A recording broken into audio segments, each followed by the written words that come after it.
can't do this. I can't open this one-handed. Oh, what we got here? Christmas box. Oh, look at them, they look virtually new. Wow. Blimey, they are. They are in good nick. Excellent. Excellent. So we'll get those fitted tomorrow. So welcome back to the final day of Project Dirt. This will be the final video on Project Dirt, no matter what. So today, as you can see, we've got the car reversed down the driveway, and I'm going to attack the springs. So first thing I've got to do, get it jacked up the back and get the wheels off. Okay, so the car's jacked up. It's got an axle stand underneath. And I'm just going to jack up the cup that the spring sits in. So once I've jacked that up, I can then undo the bottom bolt on the shock absorber. I just wanted to reiterate that I've never actually done this before. However, I've read up on it and I know how to do it. Sort of. He says. And if I need to go up a bit more, should do it.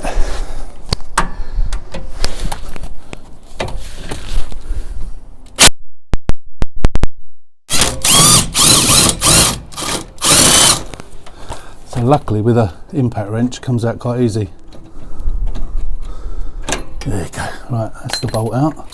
I did spray it with WD-40 on both sides as well beforehand, just to make sure they were going to come out cleanly. Right, now I've got to let this down. I'm going to do this slowly.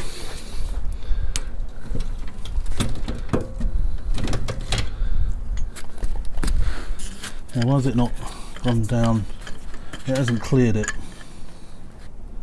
So I need to try and prise out the shock, I think. Somehow. Right, that's prized out. So why isn't that come down any lower? I'm wondering whether I need to do both sides at the same time. I didn't actually film that, but what I did was I lowered the other side as well. Did exactly the same on the other side, and now they've dropped right down out the way. So they should just pull out. There's the broken bit. So now what I'm going to do is compare this one. Let's move the camera so you can see. I'm trying to find the best place to put the camera. Right, so that's that one, and then we got this one, these new ones. I'm not sure whether they're sided or not. I don't think they are, but I'm not really sure. So that's the old one with the broken bit. That's the new one. One of the new ones. Who's seeing this? Yeah. Got to try and work out if they're any different. If you put them around the same, actually no, they're not. They're exactly the same. If you put this groove on the top of the rubber around the same way, they're actually in the same place. There. So they don't sort of stay put on their own, because obviously they're supported by this. So you just sort of have to sort of leave them there, and then hopefully when you put the new one in, the dirty ones just sort of stay there.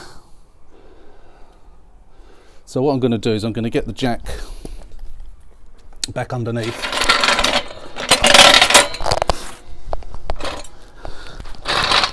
Get that back under there. Jack that back up and then sort of guide it into position as we go. And then I may have to do the same on the other one.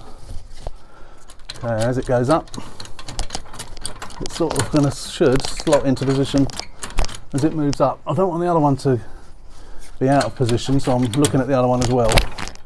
But leave that one like that. I know you can't see this other one, but I'm going to do the same thing. That's it. Now I need to get that back into position with the shock. As the spring compresses, in the correct position, hopefully. Actually, I'm not sure that is. That's better. Yeah, it wasn't in the correct position. It was too far forwards. That's better. That's it. Make sure that one is. Yeah, that one's in the correct position.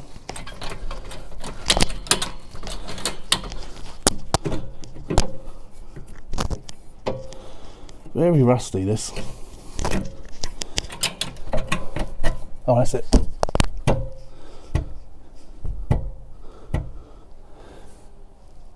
I'm going to get a hammer just to give it a little tap.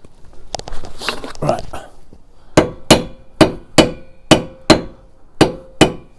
I think that's in the correct place.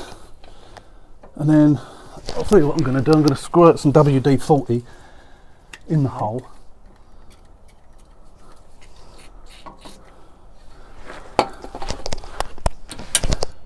That's slightly too high, actually, just ever so slightly. That's it. That's it. Perfect. Spot on. He says.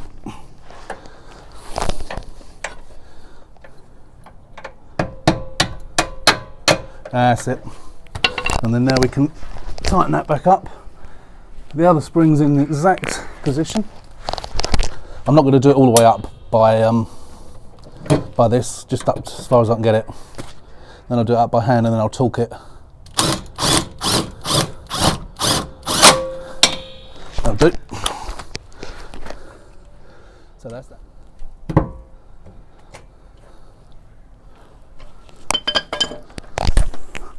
Move that over there. Right, squirt that in there.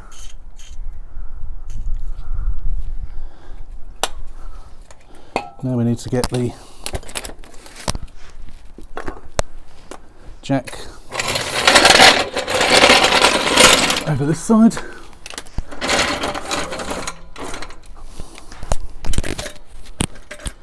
And then, as we did in the last one,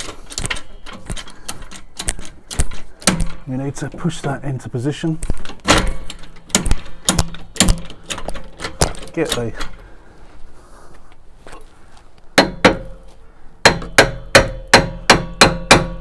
shock.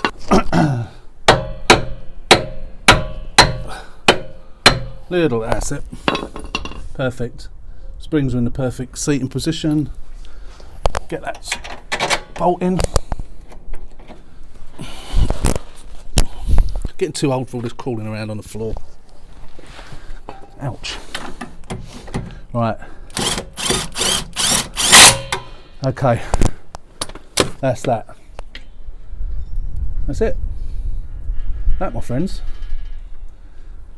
is the springs changed. I'm pleased about that. That was relatively easy. I knew it was going to be. I thought it was going to be relatively easy. But I was a bit concerned because I'd never done it before. And I was more concerned that I couldn't get the bolt undone. That bolt, the one I've just done up, I couldn't get undone. And I had to use a breaker bar to do it. I know there's a horrible feeling that I was going to shear it off, but thankfully it worked. So let's just get the camera off of here and we'll have a proper. So here's the old ones. So that one wasn't, actually no, that one's even snapped a little bit as well, so they're both fit for the scrap heap. That was the one that the end of it had broken off, I think, or was that, no, that was that one actually. Yeah, that's the one at the end's broken off. That one is on the way. That wouldn't have lasted much longer. So I did say to him in the garage, you know, is it advisable to change both? And I think it was a rhetorical question anyway, because it would be silly not to. If you're doing one, you might as well do them both. So there you can see them. Almost as good as new ones, really. And that one. All I've got to do is torque those bolts up. I need to look up to see what the torque is for those, and I'll torque those up. And then we get the wheels back on.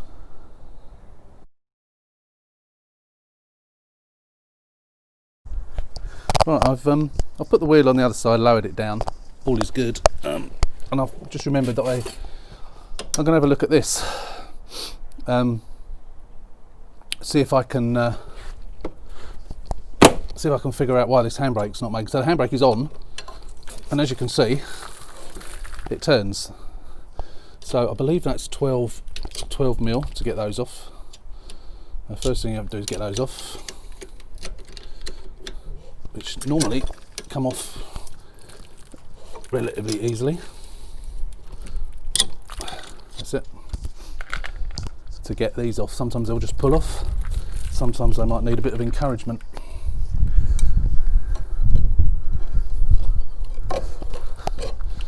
I know some people hit them with a hammer to release the rust. They are very rusty. They did make that comment in the MOT place about, actually the comment they made was, what lake did you drag that out of? Cheeky sod.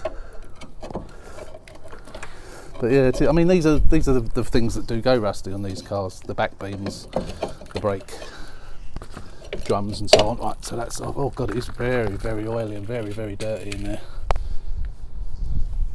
I don't know where to start with this. I've never done back brakes before, not since the early 80s, when I had a Ford Capri, I think it was. So, I mean, is the fact that that's oily and dirty, is that something to do with a leak, or? It doesn't look like it's leaking. Right, I'm just going to go and get the torch, and I'm going to get some brake cleaner and see if I can give it a bit of a clean up before I do anything else. All over the pads, all over that. Not caliper, is it a caliper? No, cylinder. I keep calling it a caliper. It's not a caliper. It's very, very oily.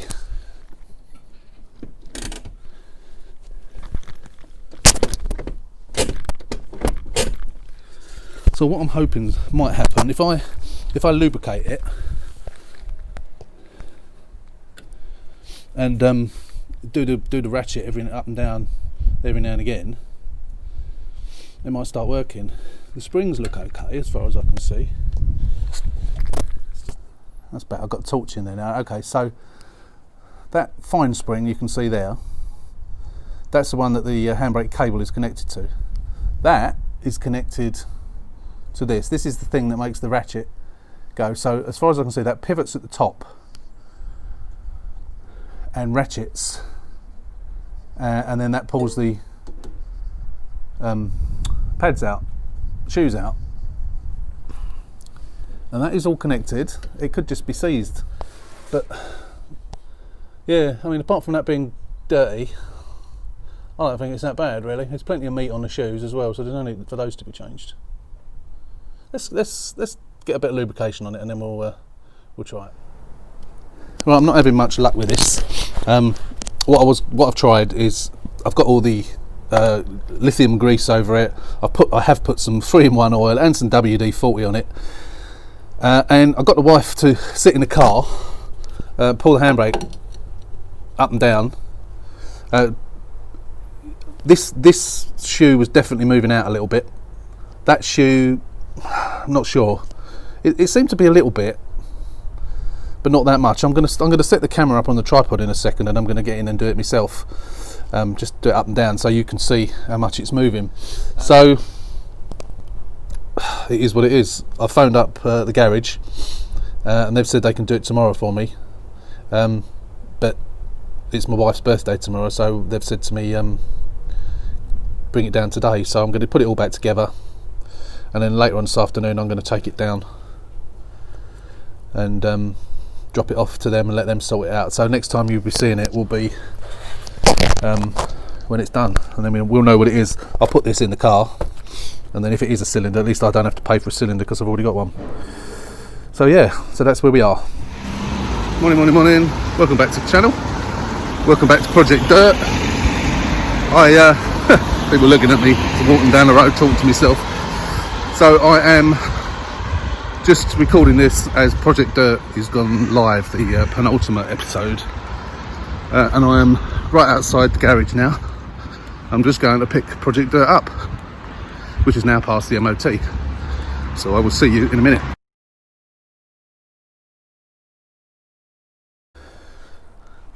So I've taken the battery out, I've taken out that tray. This is a pop, so it's got the small battery. And then we've got 3 13mm bolts. There's one down there, there's one here that I've got my wrench on, and there's one just there. So we're just going to get those undone and we'll come back. So before we actually take those bolts out, what we also need to do is get some of these cables out the way, because they are connected to the battery tray. So you need to prise those out with a trim removal tool or a screwdriver if you haven't got a trim removal tool. Do it carefully so not to break them if you can. Then the battery tray will lift out. So as I say, we've got 3 13mm bolts. So we undo those 3 bolts.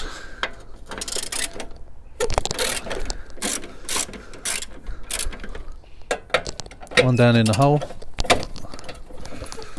Once you get it started enough, you can then just get the socket on it, rather than using the wrench, and just turn it.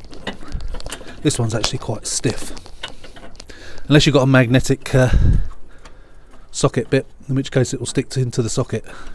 Mine isn't magnetic, so it doesn't. So it's always a good investment to get them, especially on the ones, the common ones, especially on these cars. The common ones is 13mm and 10mm, so it's probably worth investing in a magnetic ones. So I might take my own advice and do that. Right, that's that one out. So you've got 1 nut and 2 bolts, and then that will just lift out like so, and that bolt has just fallen on the floor under the car, so we'll retrieve that in a minute. Put that on the floor out of the way, and then we'll be able to see the strap. I've discovered on this car is the strap is actually completely broken. It's in 2. So you've got this cable here which feeds up to the battery. You can replace that one, but this one is an earth onto the gearbox. I'm not sure what this earth actually feeds. Can't actually see where it screws on. I think it screws on underneath here. I can't actually see a screw.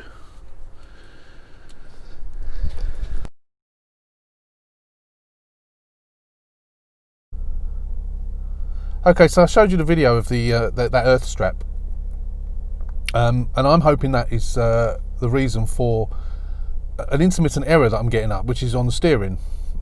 Very intermittent, hardly ever does it, but every now and again I get the message check steering, and the steering goes really stiff. You turn the engine off, back on again, and it's okay.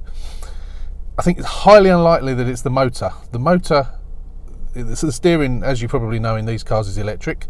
It's got a very strong electric motor, which needs a good earth. Now that earth strap that was completely separated in 2 is quite an important earth strap, and I'm going to replace it today. But what I wanted to do before I did that was to check the battery voltage, and I'm also going to plug into the steering ECU as well, and see what it tells me. I've never plugged into the steering ECU. As you can see, the green adapter is still in the plastic bag from when I got it a couple of years ago.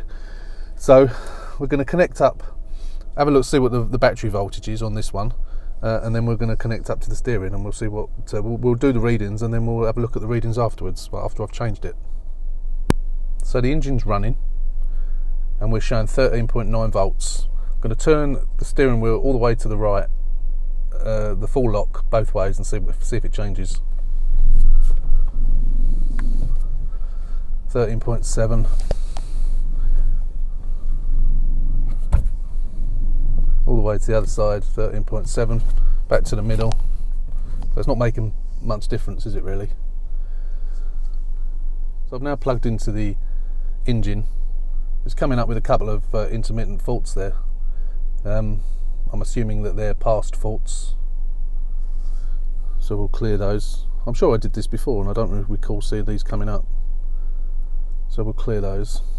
That's on the engine ECU. And then we want to go to parameters and look at battery voltage, so it should be the same, 13.9. What I also noticed in one of my previous videos is down here somewhere, where is it? There was something for the steering. I saw it somewhere. We'll find it and come back. Right, I've got the green connector attached and we are now connected to the steering, electric steering. Steering column motor torque position sensors. Now this was one of the things that could be a problem, and it's very rarely that the steering goes, but the torque position sensor can sometimes go. So I'm going to clear that code. Before I do, I'm just going to take a photograph of it. So yeah, so I'm going to clear that, and so this may not be anything to do with that earth strap as I thought it might be. So it could be the steering column position sensor needs replacing. I don't think you can. Not sure you can adjust it. Let's have a look. So I know I'm not sure if that's a thing that screws onto the steering column, you know, and is wired in some way, and whether it's something you can change or whether you need to change the whole steering column, the whole motor. But we'll look into that anyway. So we'll clear the error. As I say, it is an intermittent fault. It's a very strange one. We're going to put I'll press the steering button to make the steering lighter. That presumably will put even more power in. But I mean, it still could be down to that earth. It's a distinct possibility. So I say it is intermittent. It doesn't come up very often, but obviously I want to get it sorted really.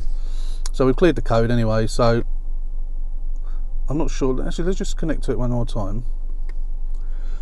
I'm not sure if there's anything else. So I've never ever connected to electric steering before. I've never felt the need to. Let's go back to the errors. Should hopefully know fault codes. Adjustments. Torque sensor calibration. The control unit assumes the steering wheel position is 0 at the moment of execution of this calibration routine. After calibration, to make sure that the torque sensor is calibrated correctly, check that with the vehicle stationed, the same amount of effort is required to turn the steering wheel from one end of its travel to the other. Position sensor. Control unit self-learning of steering wheel position. The front wheels must be straight to calibrate correctly. Note the conditions for performance. Procedure: position the vehicle on a flat surface, or not particularly flat. Vehicle stationary. Turn the steering wheel to the centre position with the wheel straight. Do not apply loads to the steering wheel. To ensure the position sensor is calibrated correctly, check that when the vehicle is travelling, the steering wheel returns to the centre position with a tolerance of plus minus 20 degrees of the steering wheel when it's fully turned either right or left. Okay, so I might give that a try. I might actually do that. I think before I do, what I'm going to do is I'm going to change that earth cable anyway, and then I'm going to come back and I'm going to do this. So I actually took off the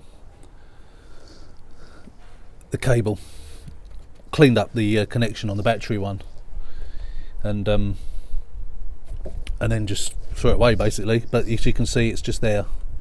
So this is the clutch slave cylinder. The bolt is under there. I had to go on to and talk to one of our viewers, one of our subscribers on the channel yesterday, because I know she's done it. Yes, she. Christine, isn't it? Thank you very much for the advice. I asked the question as to why can't we get to this? Why can't I see anything? I can't even find a bolt. And do I have to take the cylinder out? So we've got 2 bolts there, so that cylinder does have to come off. So obviously you don't disconnect it from the plumbing of the thing itself, but it does have to come off to get to the nut. So I'm going to see if I can set up the camera and we'll get that taken off. But if not, we'll just take it off and then we'll come back after I've taken it off. So it's a little bit awkward. So I've had to set the tripod up on top of the engine. So I'm hoping I don't actually knock the tripod over. So I'm undoing the bolts. They're quite loose, and I'm doing by hand once you've broken them, and hopefully we can move this out of the way. As I've never done this before, and Christina, isn't it? Yeah, it's Christina instructing me. Yes, you do have to take the slave cylinder off. So hopefully once this is off and out of the way, I don't know how much you can actually move it.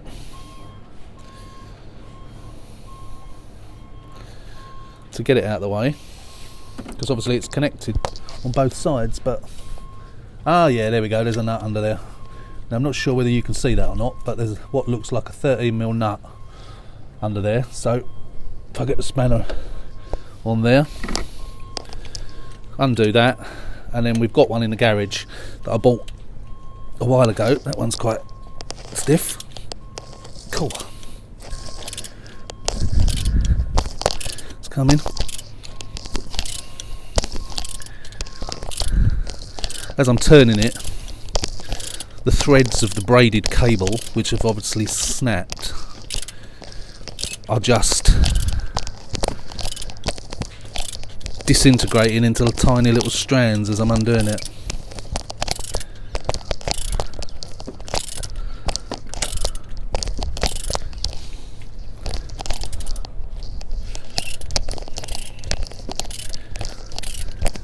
I'm just going to pause you while I'm doing this. So what we got here is a nut and a bolt all put onto one. So I will try and get that nut off if I can. Try and get it in focus. I'll try and get that nut off at the top. I don't reckon I will. If I don't, then I'll just put the new one onto underneath of there. But I want to try and get that off if I can. So we'll come back as soon as I've done that. So I couldn't get those two nuts. So you've got like a bolt, and then you've got a nut that goes on another thread on the top of that. I couldn't get that off. I couldn't get a spanner in there. Couldn't get anything that would fit in there to remove that one, and that one is just solid. So I'm not even going to try anymore. The bolt itself is okay. Look, it's silver underneath. We've got a brand new cable, which has got to go on the other end. So thread that through there. We're just going to put it in there like that instead. So it's still going to make a really good earth.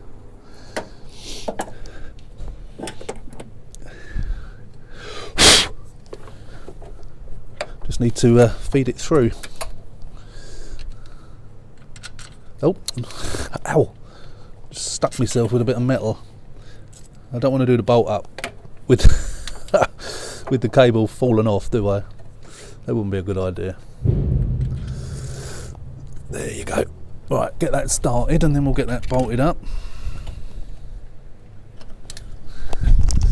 Do it up by hand as much as we can first. Oh, come on, get in there. There you go.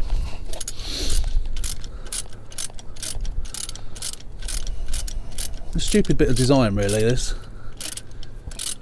Why put this nut underneath the clutch cylinder? Of all the places it could have gone. I mean, I don't suppose it would be the end of the world if you was to attach it to another part of the gearbox. Nearly there. Right, that's done up, nice and tight. So now that's nice and tight, we can put the clutch cylinder back together, bolt that back into position. So now what we've got to do is take this off. So I had already cleaned this up yesterday and put it back on again. So I just need to, so this is also on here is the main earth that goes to the battery. So say I'd already cleaned that up with some wet and dry yesterday. So I just need to put this one on as well, and then we're done. We can get the battery back on. It's a bit fiddly. I'm gonna have to get the camera out of the way because I can't get to it properly. So we'll come back once I've got it on. So we're all back together. Engine started.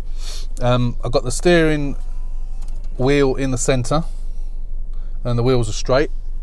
We're going to attempt to do this. Relearn, because that could all be. I mean, it could be the earth. It might not be the earth. The new earth cable's on, obviously, as you've just seen me do.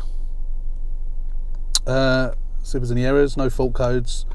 Adjustments. Position sensor calibration. So let's go through this again. Front wheels must be straight. Position the vehicle on a flat surface. It's relatively flat. It's a very slight slope. Vehicle is stationary. Turn the steering wheel to the centre position with the wheel straight. Do not apply load to the steering wheel. Right, let's execute. See what it does. So I've never done this before. Execute. Press Y to continue. Y. In progress. So I guess it just learns where it is.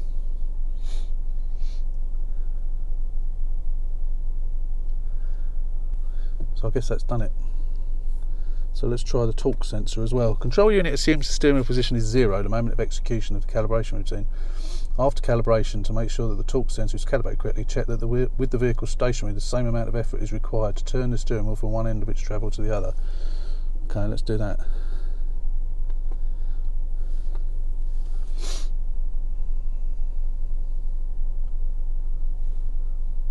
Doesn't give any indication that it's doing anything. Completed. Okay, so now, yeah, and that's the same. Yeah. Okay, well that's it then, I guess. Disconnect. So I was hoping that sort of done the trick now, so I took it for a little spin. It's fine. I can't remember if I mentioned this before or not, but I had although it didn't fail the MOT and there was no mention of it on the MOT, got a bit of a clonking noise coming from the back. As you know, I changed the springs. I thought that must have been what it was, but it's still doing it. It's not all the time, you know. It's not when you go over every bump, but every now and again, clonk clonk from the back. And I thought it was something in the boot. And I actually looked in the boot and I found there were the towing eye ring things. There was 2 of them in there, so I took one out. I thought it was them clanking together. Then I thought to myself, is the boot not properly connected, you know, shut? But it is. Where's the keys? I've lost the keys. But it is. If I open the boot, it's easy to push down. Just to show you. So this clonk, have a listen to this. I'm going to put the phone down, but have a listen. No, I'll try and hold it and see if I can do it at the same time. I can't do it. Have a listen to this. I'm going to leave the phone there.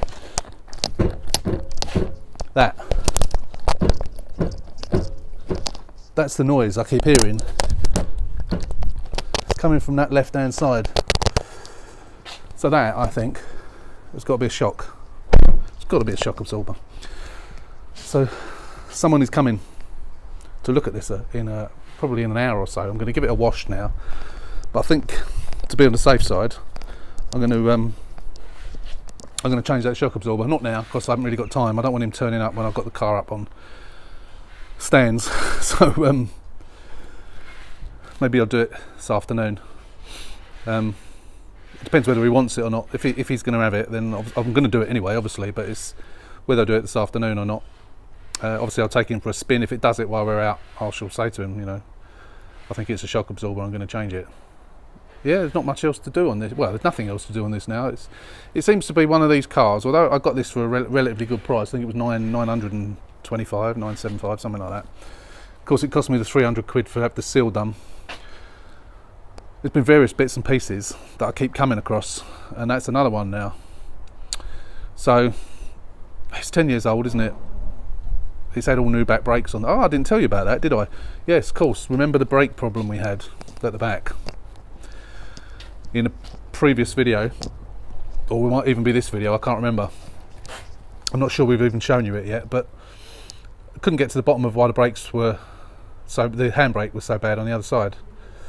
I ended up taking it, I bought a cylinder, as you know, and I took it to the garage and said, look, can you re-MOT it, but I can't figure this out. I don't want to, I couldn't get to the rusty bolt that was on the cylinder. I thought, I don't want to shear it off. I'm knackered if I shear it off. So I thought, take it to the garage, get them to sort it out. So they called me about an hour later after I'd taken it and said, yeah, the back brake, the cylinders have leaked, which it did look like it had leaked, I have to say, all over the shoes, which they did look quite oily, and we would recommend that you put new shoes and pads on both sides, and the new cylinder has leaked on the other side as well. Sorry, the old cylinder has leaked on the other side as well.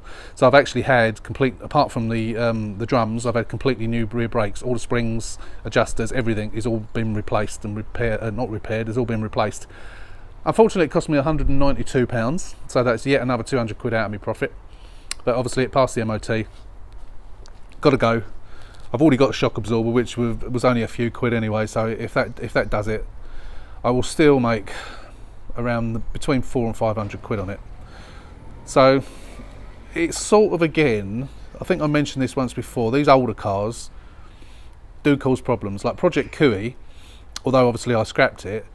That was a 2013, wasn't it? And it was a lot better underneath and inside and everything about it, because it was 4 years younger than this.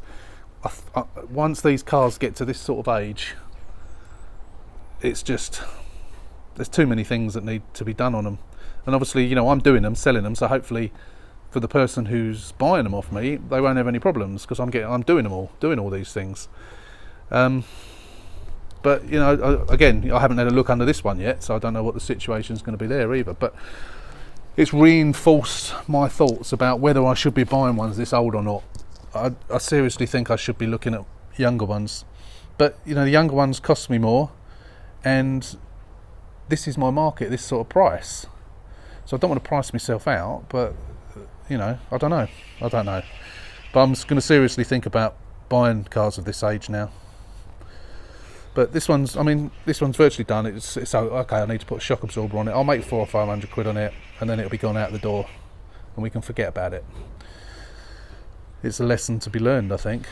As I say, I've already learned the lesson a little bit, but it's just reinforced my thoughts about these older cars, that they're not necessarily worth the effort. If you want to get cars, do what needs doing, turn them around, get rid of them. You don't want to keep finding these niggly little bits and pieces.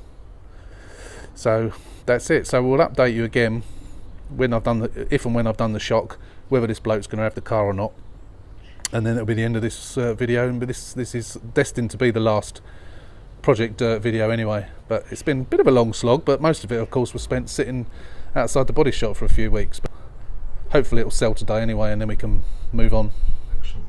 So I don't know if I mentioned it in the last Project Dirt video, or rather in this Project Dirt video, about the clonking noise. I think I did. Clonking noise coming from the back. I thought it was going to be the springs. Sorry if I'm repeating myself. I thought it was going to be the springs, but when the springs were changed, driving it down to the MOT, and it was still doing the occasional clonk. Not all the time, but I thought it was shock absorber. I got to the bottom of it. It wasn't the shock absorber. All it was there was one of the exhaust hangers, the middle exhaust hanger, was, instead of it hanging that way, it was that way. So it was pulling the exhaust pipe up. So the end of the exhaust pipe, rather than, if this is the end, instead of the exhaust pipe being straight, it was like that. So I don't know, you got where the back box ends, you've got a bit of a curve, and then it goes over to where the join is, about 6 inches the other side of that join. It's sort of under the back seat type thing, banging against it. So I turned the exhaust hanger round, that lowered it a little bit. I've pulled on it a little bit, and then I've put another exhaust hanger between the pipe and the bottom of the car, and that should stop it from banging on it. That's all it was, nothing much. It was just, it sounded like a suspension bang, but it wasn't. So that was it, thankfully. The exhaust bracket from the front actually came today. It wasn't due to come tomorrow, so I'll put that on as well. But that was all after the fella came to look at the car. I took him for a spin in it. He likes it. He said as long as you sort out that clonk, he'll have it. So I've told him it's all done. It's all ready now. So I think he'll be going at the weekend. So that's the end of Project Dirt. It's been a long one. It's been quite a good one. It's been quite satisfying. I've learnt plenty. Hopefully you've learnt plenty too. I always learn from these, and I hope you do as well. So again, as always, thanks for watching the entire project. There are lots of other projects in the pipeline. We've got lots of things planned for the future of the channel, and obviously we've just got our new project Loopy Harold, which hopefully we can sort out. So again, thanks for watching. Please like, share and subscribe this video, and the playlist even. I do put all the videos in playlists now, so hopefully that keeps them in order and it's easy for you to watch them. And we'll see you on Loopy Harold in a few days time. Thanks for watching. Stay safe. See you soon.